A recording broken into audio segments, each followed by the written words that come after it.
Bonjour à tous et bienvenue sur la chaîne de Pertinax. Suite à ma dernière série de podcasts sur les premiers chrétiens, certains ont pu se poser la question de qu'est-ce qu'un jubilé? Alors, c'est un mot qui aujourd'hui on entend très peu dans la vie de tous les jours et même dans notre langue française de manière générale, mais qui pourtant a tout son sens et qui est pour l'heure actuelle plutôt d'un autre temps.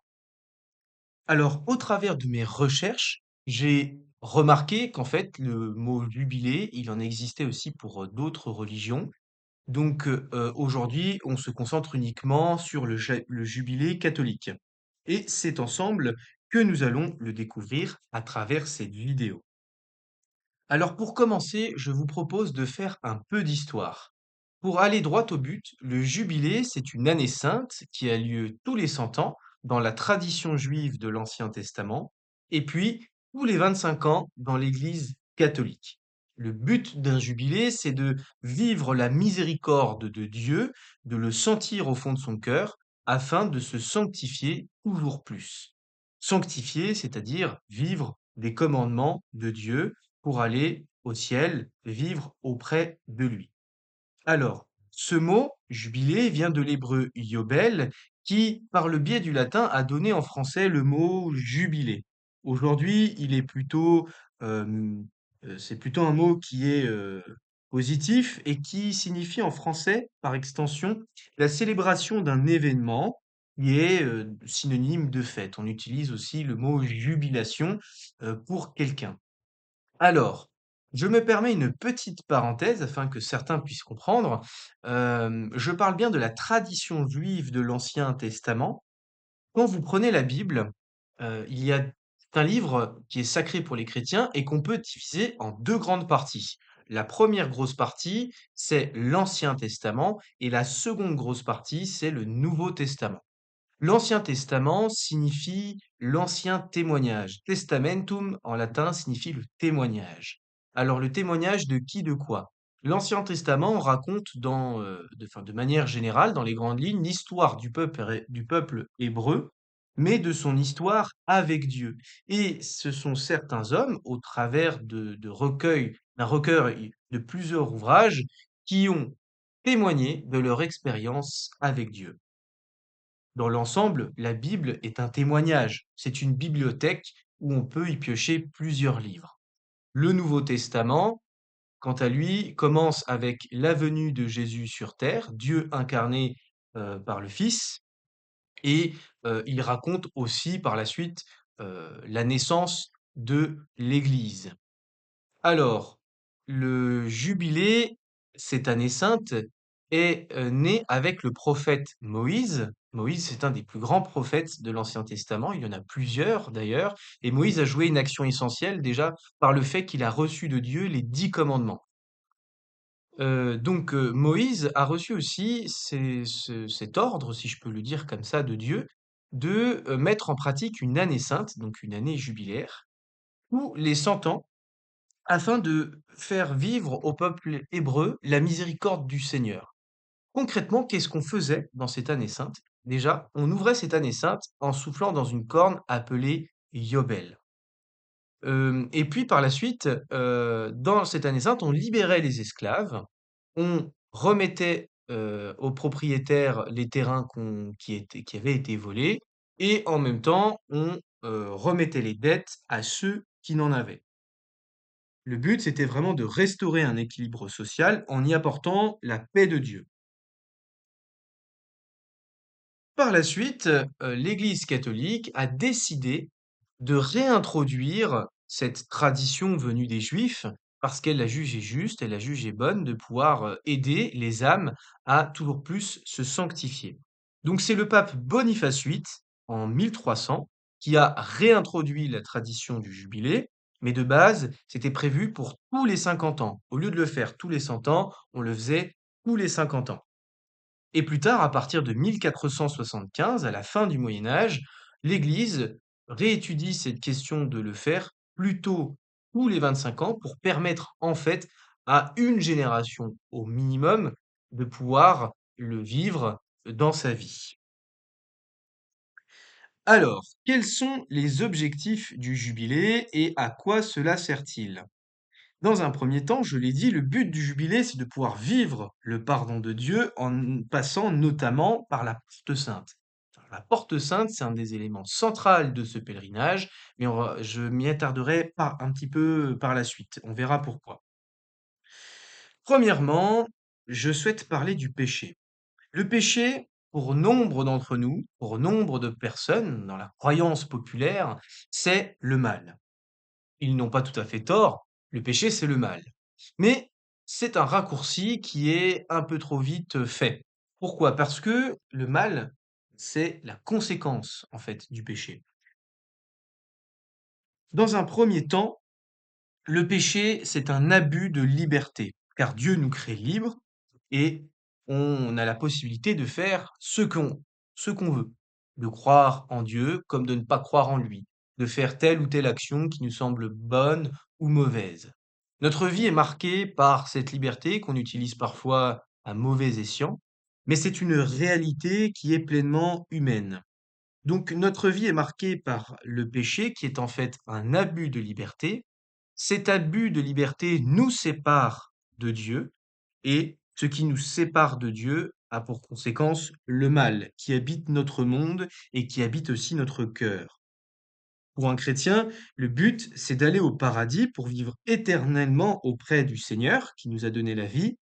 Mais malheureusement, notre vie ici-bas est loin d'être une longue ligne droite vers le ciel. Cette route est plutôt défigurée, remplie d'obstacles, elle est abîmée par le péché et cela nous rend tristes et nous détruit intérieurement. Mais heureusement pour nous, Dieu s'est fait homme. Dieu le Père a envoyé son Fils unique, Jésus, sur la terre pour nous sauver, comme il est dit dans l'Évangile, selon Saint Jean, au chapitre 3, verset 16. Dieu a tant aimé le monde, il a donné son Fils unique, afin que quiconque croit en lui ne périsse point, mais qu'il ait la vie éternelle. Et grâce au sacrifice de Jésus sur la croix, le mal est définitivement vaincu, et la mort n'aura pas son dernier mot. Saint Paul lui-même, apôtre de Jésus, dit dans une de ses nombreuses lettres, la mort a été engloutie dans la victoire. Ô mort, où est ta victoire? Ô mort, où est ton aiguillon? Donc on peut retrouver ce verset dans la première épître aux Corinthiens au chapitre 15, versets 54 à 55. Donc un des meilleurs moyens de pouvoir être délivré du péché, c'est la confession, qui, je le rappelle, dans l'Église catholique, est un sacrement. Pourquoi nous les catholiques, on reproduit ce sacrement? Parce que nous sommes fidèles au verset où Jésus dit aux apôtres, en Jean 20, 22-23, recevez l'Esprit Saint. Ceux à qui vous remettrez les péchés, ils leur seront remis. Ceux à qui vous les retiendrez, ils leur seront retenus. L'homme a besoin de manière générale de vivre pleinement la miséricorde de Dieu. C'est une des plus belles choses qui existent d'ailleurs pour nous, être racheté. Parce que si personne n'était racheté, personne n'aurait la possibilité d'avoir une nouvelle chance, d'avoir une nouvelle opportunité pour se relancer de nouveau dans la vie. On peut s'attarder sur le mot miséricorde. C'est un mot qui est issu du latin et qui est en fait deux mots. Miserere cordis, qui signifie littéralement la misère du cœur. Il est impossible pour nous, êtres humains, de voir ce qui habite le cœur d'une autre personne. Du moins, il est impossible de voir tout ce qui habite dans le cœur de mon prochain. Il est déjà difficile pour nous-mêmes de nous rendre compte de notre propre réalité, de ce que nous avons dans le cœur. Alors, c'est pour ça qu'on dit ne jugez pas votre prochain. Parce que vous n'avez pas tous les éléments qui font qu'une personne agit de telle ou de telle manière, qui pense de telle ou telle manière. Seul le Seigneur est capable de pouvoir juger parce que c'est le seul à voir de manière complète et intégrale ce qu'il se passe au fond de nous, au fond de notre intériorité. Il voit nos failles, il voit nos faiblesses, et c'est là précisément où il veut habiter en nous pour nous guérir. En se laissant guérir, en se laissant aimer et en se laissant conduire par Dieu, l'homme est ainsi habité par la paix divine. Il peut ainsi se relever de ses péchés et vivre sereinement en se laissant aimer par celui qui l'a créé. Et c'est pour ça que j'ai mis une image à droite sur votre écran d'un homme qui se sent racheté. C'est la délivrance. Dieu habite en lui, la grâce de Dieu opère en lui, et c'est un homme nouveau. Je tiens à préciser que la grâce que Dieu nous donne ne détruit pas la personne que l'on est, mais au contraire, elle nous perfectionne encore plus, c'est-à-dire qu'elle nous rend meilleurs. Il faut savoir aussi que Dieu n'enlève pas les obstacles dans notre vie, mais les adoucit sa simple présence. Par conséquent, le jubilé, c'est une des meilleures manières de pouvoir vivre ce pèlerinage vers la miséricorde, parce qu'on peut y vivre la confession, mais le jubilé en tant que tel, par cette démarche de pèlerinage, par cette démarche de s'y rendre à Rome, eh bien, on reçoit un flot de grâce et l'homme ancien que nous étions s'en est allé pour que nous devenions un homme nouveau, un homme habité par la grâce, un homme habité par Dieu.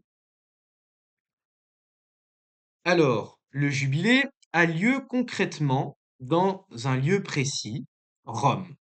Nous le faisons à Rome, ce pèlerinage, puisque c'est dans cette ville que Saint Pierre, premier pape de l'histoire choisi par Jésus, est mort en martyr. Et d'ailleurs, comme le montre ce magnifique tableau du Caravage, Saint Pierre a été crucifié la tête en bas. Et pour un catholique, Rome, c'est la capitale du monde, mais c'est aussi le cœur de l'Église vivante. Petit éclaircissement catéchétique qui ne fera de mal à personne, quand on parle de l'Église catholique, beaucoup pensent, souvent d'ailleurs, au Vatican, aux colonnes de la basilique Saint-Pierre, au pape ou aux cardinaux, aux prêtres de manière générale. Cette image n'est pas entièrement fausse parce que c'est une réalité de l'Église, mais cette image n'est pas non plus entièrement vraie parce qu'elle n'est pas ajustée en fait. Avant toute chose, l'Église, c'est l'ensemble du peuple des baptisés, c'est-à-dire que toute personne baptisée, au nom du Père et du Fils et du Saint-Esprit, est un membre de l'Église à part entière. Donc c'est un lien spirituel et fraternel qui unit tous ces baptisés, et avant que cela ne se répercute dans l'espace, cela est donc quelque chose, en quelque sorte, d'immatériel, de spirituel. Certains entendent depuis le début le mot pèlerinage, enfin pas certains, tout le monde, mais certains peuvent, par exemple, se poser la question de qu'est-ce qu'un pèlerinage, parce que tout le monde ne connaît pas ou n'en ont pas fait dans leur vie. Faut savoir que le pèlerinage, c'est une pratique qui est assez ancienne et qui a pour vertu de changer le cœur de la personne qui entreprend de faire cette démarche religieuse. Souvent, on part avec une motivation bien précise et on demande à Dieu s'il veut bien nous donner la grâce qu'on lui demande en particulier et on entreprend quelque chose de concret, en l'occurrence ici une marche, en partant d'un point A vers un point B pour lui montrer notre désir de changer. Donc le pèlerinage, c'est une démarche intérieure qui se répercute par une démarche extérieure, c'est celle de la marche. Voilà ce qu'est le but d'un pèlerinage. Et ce peut être effectué n'importe où, du moment où l'arrivée est un lieu reconnu comme saint par l'Église catholique. Maintenant, je viens à un point important, qui est la porte sainte. La porte sainte, c'est un des éléments centraux du jubilé. Pourquoi? Parce que quand on se rend à Rome pour le jubilé, on passe la porte sainte. Et il y en a quatre au total. Chacune d'entre elles se trouve d'ailleurs à l'entrée des quatre basiliques majeures de Rome. Donc vous avez Saint-Jean de Latran, Saint-Paul hors les murs, Sainte-Marie majeure et la plus connue de tout le monde, Saint-Pierre de Rome. À l'origine, ces portes sont emmurées et sont ouvertes uniquement lors des périodes de jubilé. C'est pour en montrer leur importance. Pourquoi nous, catholiques, nous avons besoin de passer par une porte pour se sanctifier? Parce que dans notre vie humaine, nous avons besoin de choses concrètes, de choses visibles pour avancer, pour nous rendre compte des choses. Et cela est bon, et d'ailleurs, ce sont des choses qui se retrouvent répercutées déjà dans l'Ancien Testament, où Dieu demande à Moïse de se tailler 2 chérubins en or, où Dieu demande à Moïse de prendre ce bâton en le transformant en serpent d'airain, et en regardant ce serpent d'airain, les personnes seront sauvées de leur mal. Enfin voilà, c'est un des nombreux exemples qui existent dans la Bible, mais l'homme, dans sa démarche, dans sa quête de sanctification, a toujours besoin, en fait, de choses concrètes. C'est pour ça qu'on utilise par exemple l'eau bénite, l'huile sainte à la messe ou ailleurs d'ailleurs, et puis qu'on a aussi voilà tous ces rites et pratiques de manière avec des objets de dévotion, de manière en fait concrète. Donc la porte sainte illustre cette manière concrète de se sanctifier et fait référence à un verset de l'Évangile en Jean chapitre 10 verset 9 où Jésus dit: Je suis la porte, si quelqu'un entre par moi, il sera sauvé. Bien entendu, ici Jésus utilise une image, mais une image qui a du sens. Et nous, catholiques, reproduisons cela par quelque chose de concret, de physique, une porte. En passant par cette porte, elle symbolise pardon, ce passage par une action concrète vers une nouvelle vie, une vie transformée par Dieu, où nous sommes pleinement renouvelés par sa grâce et où le péché en nous se meurt. C'est là où je disais précédemment que l'ancien homme s'en est allé pour que nous devenions un homme nouveau. Et on peut citer par exemple le psaume 50, où il est dit: Crée en moi un cœur pur, ô mon Dieu, renouvelle et raffermis au fond de moi mon esprit. Il s'agit bien d'être transformé au plus profond de nous-mêmes. Et petite précision pour terminer sur ce point, ce n'est pas une porte magique, hein, il s'agit de recevoir des grâces, mais ce n'est pas parce que vous passez sous la porte que, comme par magie, vous êtes transformé, etc. Non, Dieu opère une grâce dans notre cœur, ça c'est vrai, mais il attend aussi que l'homme aille vers lui. Entre guillemets, c'est quelque chose, c'est une graine plantée. Alors, maintenant que vous savez un peu mieux ce qu'est un jubilé, je vous donne quelques repères utiles si jamais vous souhaitez le faire. Donc le jubilé a été ouvert par le pape François le 24 décembre 2024 et sera fermé par le pape Léon le 6 janvier prochain en 2026. Donc entre ces deux dates, vous avez le temps, ou vous avez déjà effectué peut-être ces démarches, mais voilà, vous avez encore le temps de pouvoir effectuer une démarche jubilaire. Alors pour certains, il n'est pas possible de se rendre à Rome pour des raisons quelconques, économiques, médicales, etc. Donc, l'Église permet, de vivre cette démarche, de jubilaire au sein du diocèse dans lequel vous vous trouvez. Heu, voilà et cela se passe très généralement autour de l'évêque avec qui nous faisons Église. Donc, pour celles et ceux qui souhaitent vivre au mieux ce jubilé, il est important de se poser aussi des questions, que vous soyez chrétien ou non, catholique pratiquant ou non. Parce qu'en se posant des questions, c'est la meilleure manière de pouvoir avancer dans sa vie, d'être au clair avec soi-même, car amour et vérité vont de pair et il est important pour avancer dans la vérité d'aimer et en même temps, pour avancer dans l'amour, d'être authentique et d'être dans la vérité. Voilà. Donc, heu, je vous incite vraiment à réaliser cette démarche jubilaire, ne serait-ce que pour vous rapprocher de Dieu ou au mieux vous questionner sur qui il est, recevoir également des grâces et si vous n'êtes pas chrétien ou pas catholique, je vous invite quand même à entrer dans cette démarche pour, pleinement vous, poser des questions sur qu'est-ce que vivent les catholiques? Parce que 1,5 million de jeunes à Rome, c'est quelque chose quand même. Voilà et je tiens aussi à ajouter que c'est un moment historique, mais également spirituel parce que c'est quelque chose de fort. C'est un lien fraternel et spirituel que nous vivons ensemble avec d'autres chrétiens, avec d'autres frères chrétiens, frères et sœurs dans le Christ Et si vous vivez cette démarche auprès de votre diocèse, vous le vivez en lien avec l'Église de Rome, parce que notre Église locale est souvent ancrée en fait dans un territoire donné, représenté par un évêque, mais rattaché à Rome et rattaché notamment au pontife actuel Léon XIV. C'est aussi un enjeu spirituel énorme, ce jubilé, où de nombreuses âmes viendront s'abreuver de l'amour infini du Seigneur, pour que par la suite nous puissions chacun en témoigner. Donc, si vous souhaitez vivre cela, je vous souhaite au plus profond de moi d'être touché par cet amour si puissant, si indescriptible, que moi-même j'ai pu ressentir dans ma vie, dans mon histoire de chrétien. Et pour terminer, je peux aussi vous donner un petit conseil personnel au moment où vous passerez la porte sainte, parce que c'est toujours possible de le faire, jusqu'au 6 janvier. C'est comme si vous alliez concrétiser quelque chose de très important.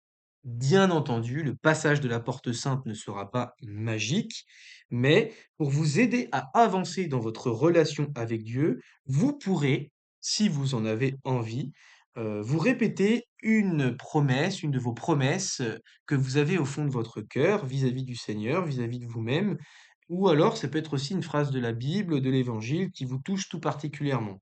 Voilà, moi, pour vous dire la vérité, ça a été le psaume 50 qui a beaucoup retenti au fond de mon cœur au moment où je passais la porte sainte. Voilà, c'était une phrase très importante pour moi, qui faisait sens, qui avait un certain écho. Donc vous aussi, vous pouvez vous poser cette question de quelle phrase de la Bible, de l'Évangile ou quelle promesse j'ai vraiment envie de faire envers moi, envers le Seigneur, pouvoir avancer dans ma vie et pouvoir me sanctifier au maximum. Voilà. Donc je vous laisse sur cette magnifique musique du jubilé. Et puis, eh bien, je vous dis à bientôt pour une nouvelle vidéo sur la chaîne de Pertinax.